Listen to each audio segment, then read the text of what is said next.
I want to show just how much the culture has shifted. That in 2015, Bernie Sanders, which was considered to be one of the most left leaning candidates in the United States, people were considering him a socialist, even though he wasn't. But he was as far to the left as you could go. And we're talking 4 years ago.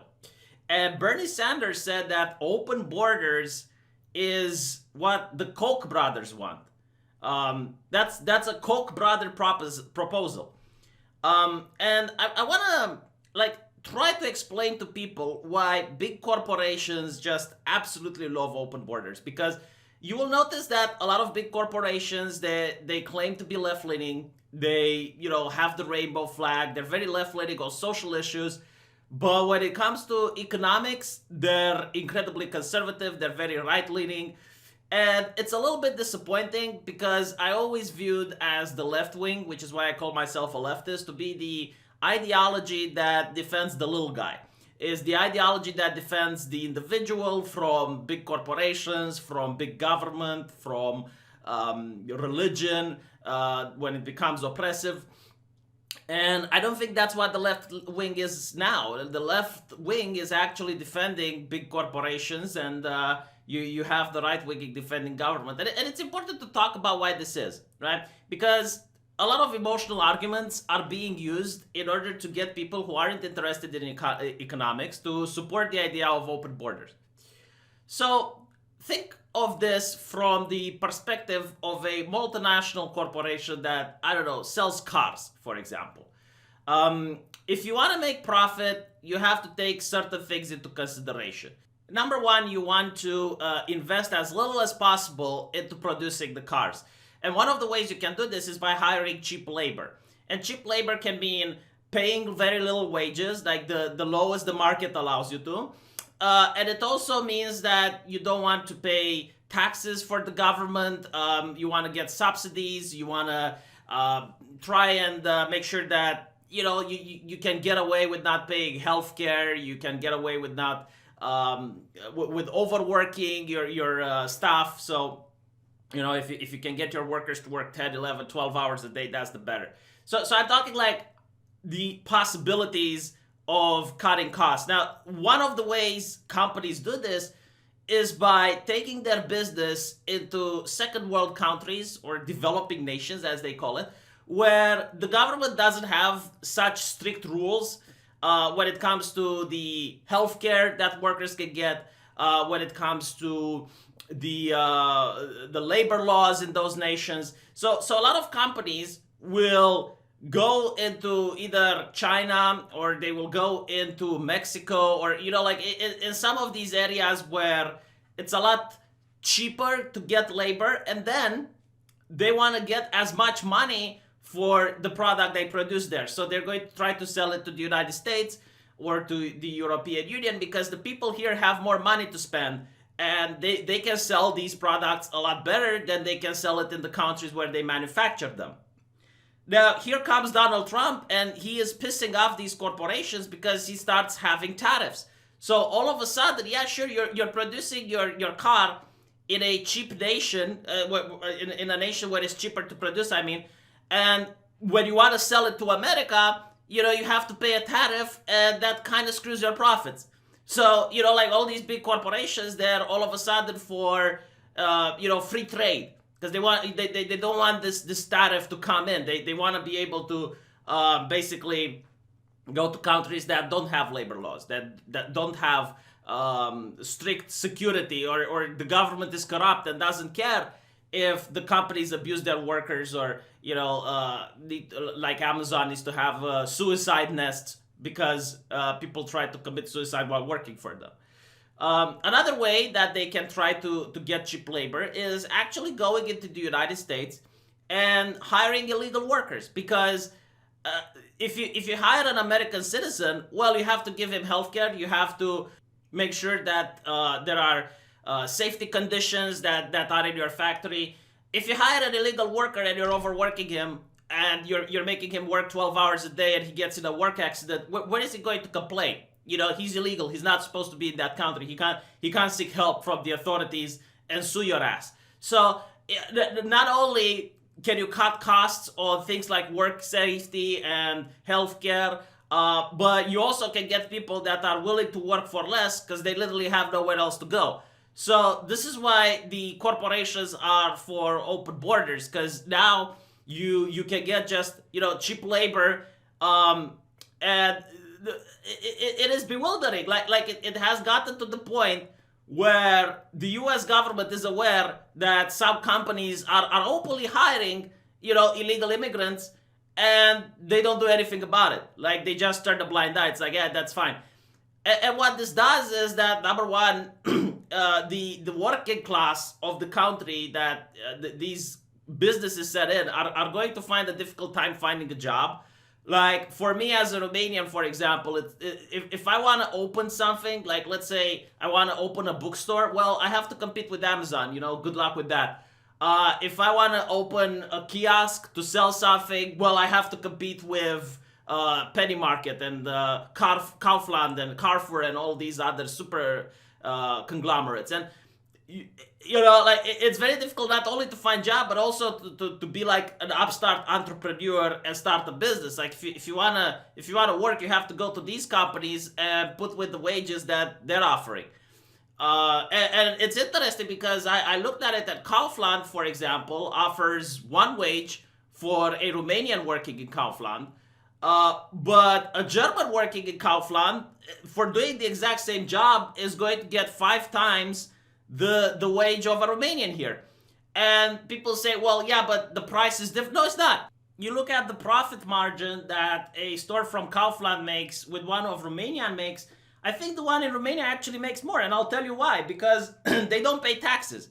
And you're going to ask, like, what do you mean they don't pay taxes? Well, here's the thing. Like, there was this article which actually looked at how much these multinational corporations pay in my country, and it turns out that they usually pay like 1 or 2% out of their profits. And the way they do it is that they might make a loan from their parent company, and then they say, well, we haven't had any profit because we have to pay back the loan.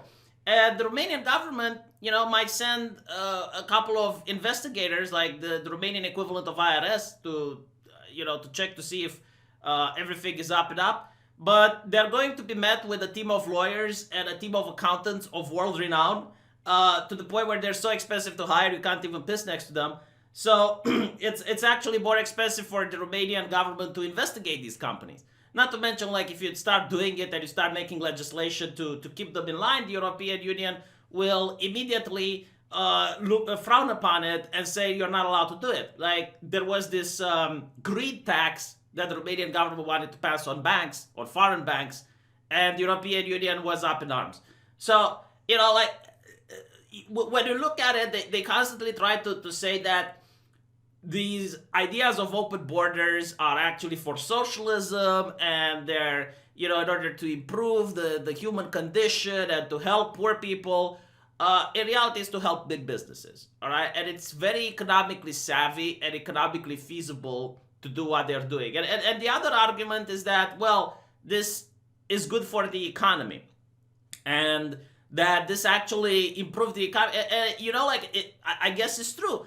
Like, you might get cheaper iPhones, you might get cheaper cars because they're made into other places where the workers are not being as protected as in your country, and they don't have the same rights as the workers in your country. But at the end of the day, it's not the working class that benefits, it's the middle class, and the elites. I mean, yeah, they can afford to buy cheaper iPhones and the economy goes great, but the money doesn't trickle down all the way to the people that are desperate to find a job, and they're struggling working for a minimum wage at some multinational company because they can't open their own business.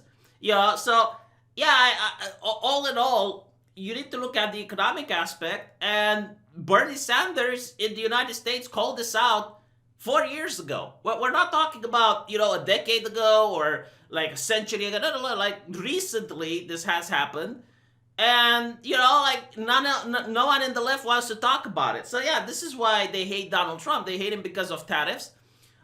They hate him because he wants companies to respect the law of the United States, which is to pay workers for healthcare, and to make sure that they only work 8 hours a day, to make sure that in your work environment you have the proper safety protocol. All of this costs money. Like all of this is very expensive.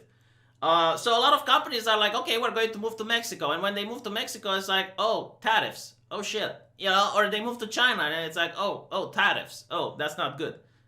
So that's literally what the argument falls down to. It's like, look at the money trail, look at who's benefiting.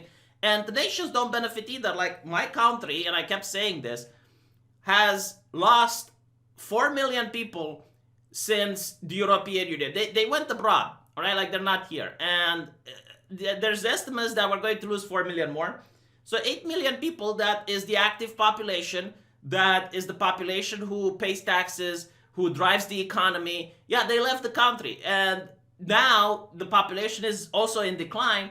It's going to be very interesting to see who pays for my pension and who pays for my healthcare, because there's no one left. Not to mention like the social issues that happen when parents leave and they leave their kids behind, and all of this tragedy and drama.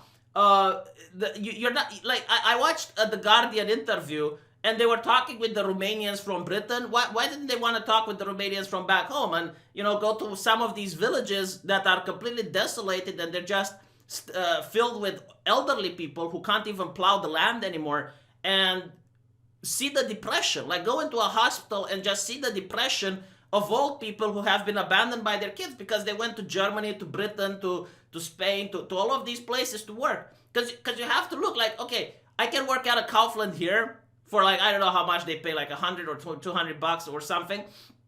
Or I can buy a plane ticket, go to Germany and work there for thousands of euros and do the exact same job. Like why would I stay in Romania? There is literally no advantage. So, it's a tragedy for the countries that get this level of brain drain. It's a tragedy for the people who live in Germany, who they want to work for more, like they want to be paid the proper wage. And the only people benefiting are the big corporations. Because the big corporations, like you also have to take into account, like people in Europe at least, and we're talking about, during the Cold War even, like even under communism, they had this level of patriotism that China still has. Like in China, for example, because America banned Huawei phones, the Chinese started smashing their iPhones in a protest, right? Like it's obviously symbolic. But they stopped purchasing iPhones, and Chinese businesses rewarded people who traded their iPhone for a Huawei phone. Like that is a level of patriotism. That is something that they're doing because they realize the economy of their nation has to benefit, because when the economy benefits, everyone benefits, right? And it's not like here where it's just the middle class and the upper class that benefits. But when you look at these multinational corporations, there's no patriotism involved. Like all they're being driven by is profit and their legacy. Like some corporations, like really, I saw some interviews which I should have saved, but some big companies don't care if Britain fails because of Brexit, because they can just pull out. Even though they were British companies and they started in the United Kingdom and they used UK labor in order to do it, they can just be like, well, their allegiance is not to the British state, it's to their profits, it's to their shareholders, it's to their legacy, like what they're going to leave behind. So, when you have this mindset, and when you understand these things, it's a lot more eye-opening than when you look at what the left is doing and they're like, constantly attacking the idea of borders and tariffs. And what you also need to understand that they're going to use everything they can in order, like if their goal is to have no borders, they're going to use every single argument they can, every single cherry picking, every single thing that they can muster in order to convince people who don't care about this issue, don't understand economics, to convince that, yeah, no borders is a great idea. And unfortunately, it's where we are now. And if the culture has moved so far within 4 years, where the most left person from the United States, Bernie Sanders, was saying that, yeah, no borders is a bad thing, to like going to the point where if you advocate for borders, you're a racist. I don't know where it's going to go 4 years from now. Like, it's going to be very interesting to see how much the left is going to radicalize around this notion. Let me know what you think. Looking forward to hearing from you guys in the comment section.